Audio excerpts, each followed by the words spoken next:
Welcome everyone to today's episode. What would be better than an SGI Octane? Well, let me show you.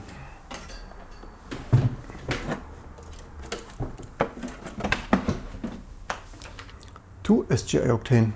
So this is one of my this month's pickups, and best of all, I even got it for free because a friend of mine pointed me out to a tweet where someone wanted to give some old Unix stuff away from the basement to have a little bit less stuff in the basement. And it was sort of on my way driving back from somewhere in Europe where I was working the last weeks, which is also why the last weeks were not as many videos, but I have plenty of things already planned and thought through.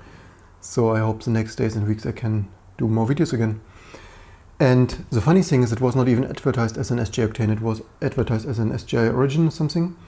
And first of all I thought, okay, well, another SGI thing to play around with Linux, IP27 instead of IP30. And second of all, I think the SGI Origin hard drive trays should be compatible, and I wanted to have more than one hard drive tray anyway. So I came to this basement and I was even joking, yeah, I hope it's not the SGI Origin 2000 or something, this 19-inch server rack thing, because my car obviously wasn't that big. I said, no, it's this, and I said, well, this is not an Origin, that's an Octane. Anyway, so there, instead of an Origin, I now have two Octanes. And obviously when I put it into the car, I didn't know how fast it is. I was only like, please let this be faster than my first one. And thankfully it really is. So as you have seen in my earlier videos, my Octane did not have this handle I mentioned. So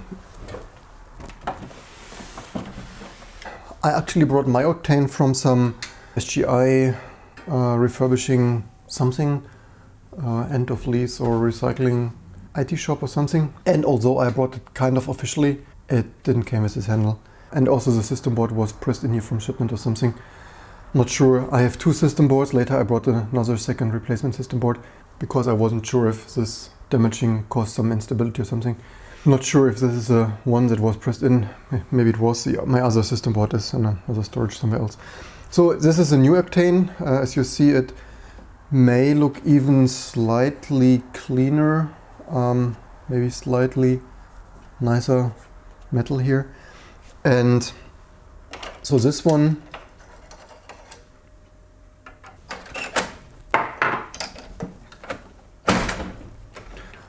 is a dual 250 MHz processor module. Mine had a 2x 195, so it is a little bit faster. It also has more memory. Mine had initially 512, but as I said, I have a second system board. As you've seen in an earlier video, earlier this year, I added the memory of my second system board, which was 256. So I now have 768 in that one, and this one has a whopping gigabyte. This is of course even nicer. So it's a total win on memory and CPU.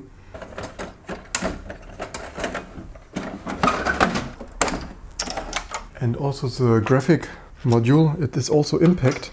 I was actually hoping maybe I get a vPro, but the benefit of the Impact is we have an rudimentary X driver. The benefit of the vPro would have been that I have a second different video card. However, I would not have working X right now anyway. But this one at least has texture memory. So my Impact does not have this texture memory modules here, and as far as I know, this one is a pretty maxed out Impact with two 37 MHz texture memory modules here, TMS 03, 12, 6, yeah. This may be as fast as the Impact went, and this is also the reason why some of the SGI demos on IRIX were not running as good. Here's actually written EMXI. This side goes up.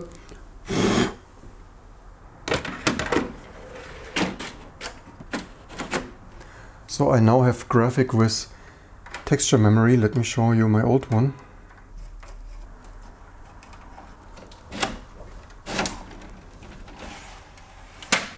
As you can see, this one is totally empty.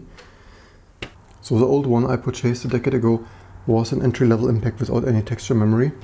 So let me turn this on and boot it up and show you how the SGI demos run now, because on this one I already did a sneak peek. I switched it on already, it does work, and the demos run way better. And this also means having a second Octane is of course super awesome to continue with the Linux porting stuff. Now I do not need to worry as much anymore that my only Octane breaks or things like this, and then I would have done all the Linux porting for nothing if I don't have a working Octane anymore. So now it is much more comfortable to swap things around and hack and debug. And as I said earlier, next I will reverse engineer the 8-channel ADAT for the ALSA driver, as well as finish the hardware cursor. I need to finish some reverse engineering how to actually upload the hardware cursor so that we can change the cursor on Linux. Right now I don't have the time, I also need to earn real money. But who knows how the YouTube channel is going, so maybe in the future it becomes worthwhile to reverse engineer more of the graphics to have 3D graphics on Linux. But these machines are so nice and vintage that even in, let's say, 10 years it would still be a fun project to do graphic reverse engineering and things like this, because they are just so famous and have such a legacy. And the only thing is this, you heard already, this Octane is loud and things like this. This Octane has strange coil whine and crizzling even if it's switched off. Even if it's just standing with the power plugged in, it's frizzling and buzzing here. This is not very reassuring.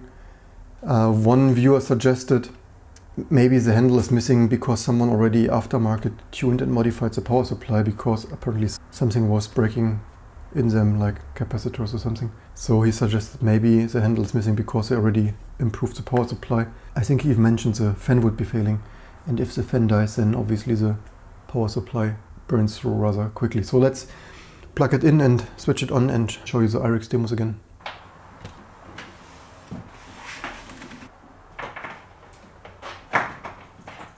This is, by the way,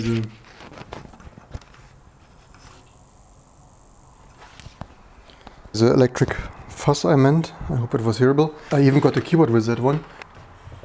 So now I have a second SGI keyboard, additionally to my first one.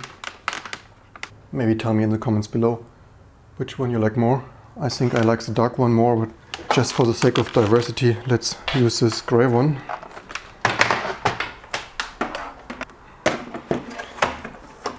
And this one even came with a tape drive. And I have to admit, I never in my life had a tape drive. This was simply before my professional IT time, this tape drive. So I got this tape drive with one single tape. And I tested this also the other day already. It even works in IRIX. And maybe let me know in the comments below if you would find it more interesting to get all the unpacking and testing. In retrospect, maybe I should have filmed all the initial unboxing and testing already. They also saved me a little bit of time. And also in this one, this light bar at least works slightly more. I thought from pictures it is blue. I'm surprised because in my original one only the arrow light works, and in this one also the normal status light works, because SGI were so smart to use regular light bulbs and not LEDs, so they burn through after some years. From photos I actually thought this light would be blue or something, but maybe the light blue is from people who tuned their Octane already, and the original is just some yellowish light. So this is my Linux system already booting, because I moved the hard drive over the other day, and that is what I meant with having a second hard drive tray here. This is a new one I got with the new Octane, and it's certainly nice to have two of those.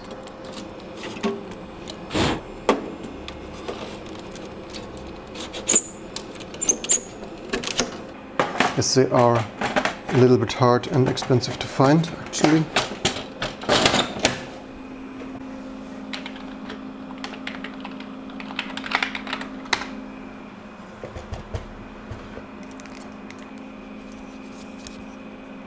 Actually, I filmed without autofocus. I hope that everything is sharp then. So this one has 2 times 250 megahertz. And now let's boot the IRIX demos.